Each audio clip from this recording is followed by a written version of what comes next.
Van Show. He's a monster on a mission to talk to lots of folks. Van Show, Van Show, Van Show, Van Show. Hey everybody, it's the Van Show! Yeah, welcome! And today we've got a very, very, very cool, very special guest. We've got Kat Min. Say hello, Kat. Hi. Yeah! Yay. Oh my goodness, we're so excited to have you here, Kat. I'm excited to be here. Thank you for having me. Are you very excited? I am excited and nervous. Oh, don't be nervous. I don't bite. Fernie bites a little bit, but he doesn't really have teeth, so it's okay. Yeah, see, they're all friendly nips. That's what he calls them. That's the Fern way. Now, Kat, Yes. we want to learn a little bit about you. That is why we brought you on the show. So first, tell us where you're from. I'm Korean, but I grew up in Hong Kong, and I came to the States when I was like high school. So, and now I'm in New Jersey. Wow. So, yes. Now, were you born in Korea or you were born in Hong Kong? Born in Korea, moved to Hong Kong when I was 2 months old.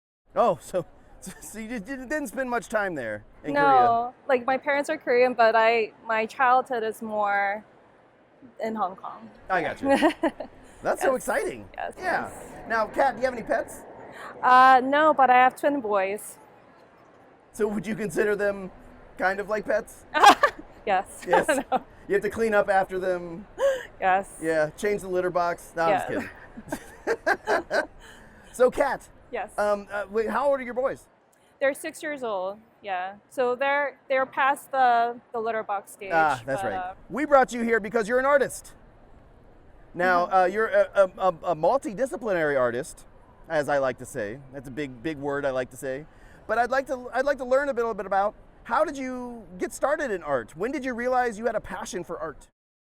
I think when I was a child, I always liked to draw. But I don't think I knew exactly what I wanted to do with drawing when I was little. And high school, kept drawing. I thought maybe animation is something that I want to do. So that's why I got into animation school for college. And then while in college, I came across picture books like, Sean Tan's The Red Tree, which I fell in love with. And I think that was kind of the point where I was like, okay, picture books, that's something that would be really great to pursue.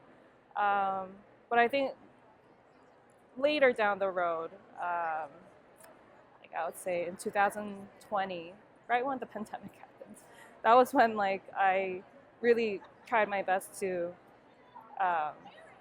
get into picture books. And very luckily, I got an agent, signed with a publisher. Just very lucky to be here. Yeah, well, and so I think it's interesting, and I'd like to go back a little bit to that moment when you were doing animation, you were in school for animation, and you started getting that inkling, like maybe picture books. Well, was there something about picture books that you saw that was similar to animation that kind of drew you to it? Yes.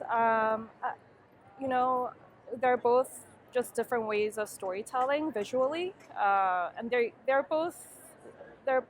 both have also similar but also very different ways of visual storytelling. Okay.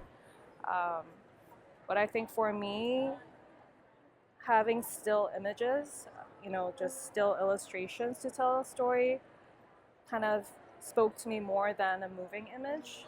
Sometimes animation does work better, but just for me personally, telling a story that I wanted to tell through still illustrations and just a few little words just worked really well. Something about that has so much magic in it, and I wanted to, get into that, see if I could do that magic too, if I could make that magic too. Yeah. Well, and so now I had a thought, Yes. and you can tell me if I'm completely wrong on this, but I was thinking that with animation, same with with filmmaking in general, like you are kind of in control of the visuals and the audio, like everything that is right out there on the screen. There's not a lot left to interpretation. But with a picture book, or even a comic book, there's lots happening in between the panels, in between the pages. Yes. Even on the page, like that still page, in your mind, there's lots of things like crackling and happening. So would you say that maybe there's certain stories, like the story you told here, that you need the audience's kind of input in, like you need them to put themselves into it in a way that they can't really do with animation or filmmaking? Yes, with animation, the pacing is all done for you. You have to watch it in the pacing that the animation has been created. But as a reader, you can choose to pace it in your own pace, and you could go back to see an illustration. And in that way, I think picture books are so great because the reader becomes part of it. Yeah. They're putting their world into the world that the picture book is in. I just wanted to say how you try to make that pacing in picture books by putting, spreads with no words, panels with like very slow, like so that you kind of pace the motion, but still the reader still has that ultimate power to, read it slowly, go through the pages slowly, or really fast, So yeah, I think with picture books, you're giving the reader the power to make it their own kind of story. Can you tell us a little bit about the shadow? Yes. So The Shadow and the Ghost is my third picture book. It's basically about loneliness, friendship, and being different but still being able to make that connection.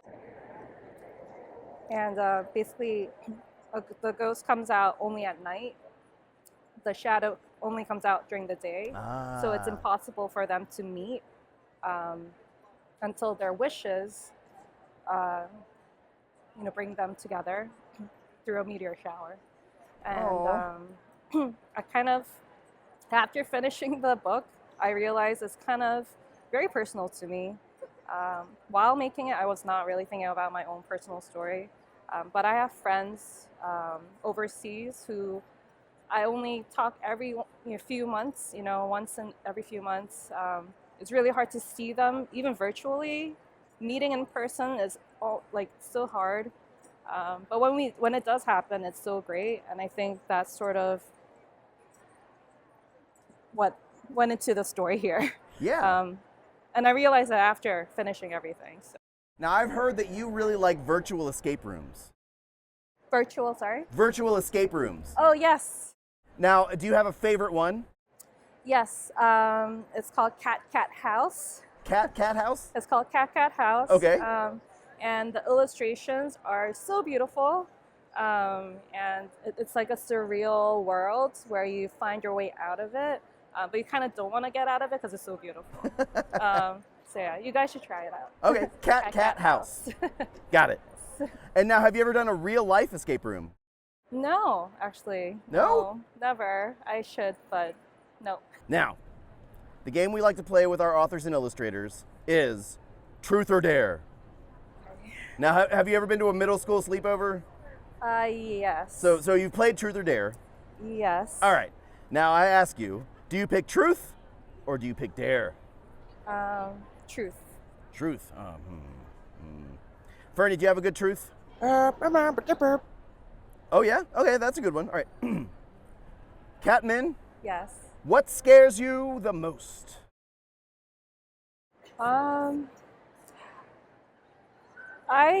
Sometimes, this might sound a little silly, but sometimes what scares me is this is not the real world, and I wake up and I'm in the middle of the ocean, and I'm really afraid of like deep sea water. I think I have some sort of phobia with it.